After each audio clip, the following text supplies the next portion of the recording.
সেটা হলো এই যে উপর্যুপরি সন্ত্রাসী হামলার মাধ্যমে সাতপন্থীরা যে মেসেজটা, যে বার্তাটা বাংলাদেশকে দিয়েছে, আমি শুধু বলবো না যে আমাদেরকে দিয়েছে, বরং বাংলাদেশকে দিয়েছে, সেটা হলো বাংলাদেশের রাষ্ট্রের প্রতি তারা একটা চ্যালেঞ্জ ছুড়ে দিয়েছে। গত দুদিন যাবৎ রাষ্ট্রের সকল গুরুত্বপূর্ণ দায়িত্বশীলরা, রাষ্ট্রের প্রতিটি এজেন্সি, সংস্থা এবং প্রশাসনের সর্বোচ্চ পর্যায়ের কর্মকর্তাদের সঙ্গে মিটিং, আলাপ আলোচনা হচ্ছিল, যে একটা আলোচনার মাধ্যমে মীমাংসা হবে। দাবি দাবা যাই থাকুক, সবটাই আলোচনার মাধ্যমে মীমাংসা হবে। এবং আজকে সকাল 11টা এবং 12টায় পূর্ব নির্ধারিত বৈঠকের ঘোষণা ছিল স্বরাষ্ট্র উপদেষ্টা মহোদয়ের পক্ষ থেকে। বৈঠকের আয়োজনও ছিল এবং সেই আয়োজনেই চূড়ান্ত হওয়ার কথা বৈঠকের মধ্যে।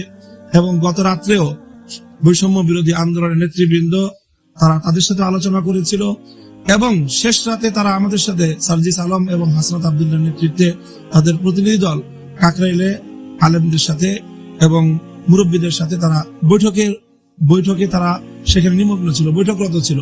ইন দ্য মিন টাইম সেখানে হামলাটা হয় এবং তখন হাসনাত আব্দুল্লাহ এবং সার্জিস আলম তারা ফোনে সাতপন্থীদের শীর্ষ নেতৃবৃন্দকে রিকোয়েস্ট করে যে আপনারা কোনোভাবেই এখানে কোনো পারমিশন ছাড়া, সরকারের অনুমতি ছাড়া কোনো ব্যক্তি যেন সেখানে না প্রবেশ না করে ইজতেমা মাঠে।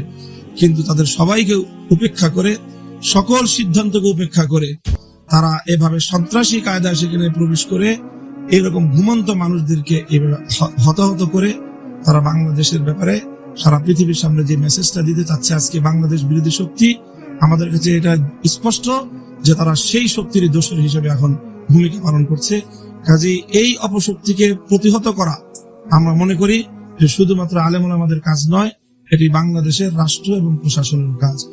কাজে সেই জায়গা থেকে আমাদের স্পষ্ট দাবি হলো যে বিগত 2018 সালেও এভাবে হামলা চালিয়ে তারা 5,000 মানুষকে মারাত্মক আহত করেছিল। কয়েকজন ব্যক্তিকে তারা তখনও হত্যা করেছিল, কিন্তু তখনও তাদের বিরুদ্ধে তেমন কোনো আইনানুগ ব্যবস্থা গ্রহণ করা হয়নি রহস্যজনক কারণে। আবারও তারা একই ঘটনা পুনরাবৃত্তি ঘটনা।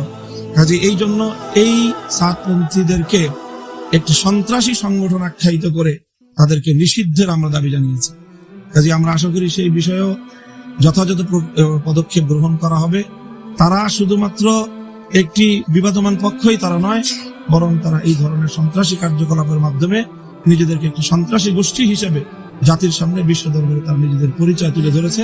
কাজে সেই বিষয়ে যথাযথ পদক্ষেপ নেওয়া হবে, এটা আমরা আশা করছি।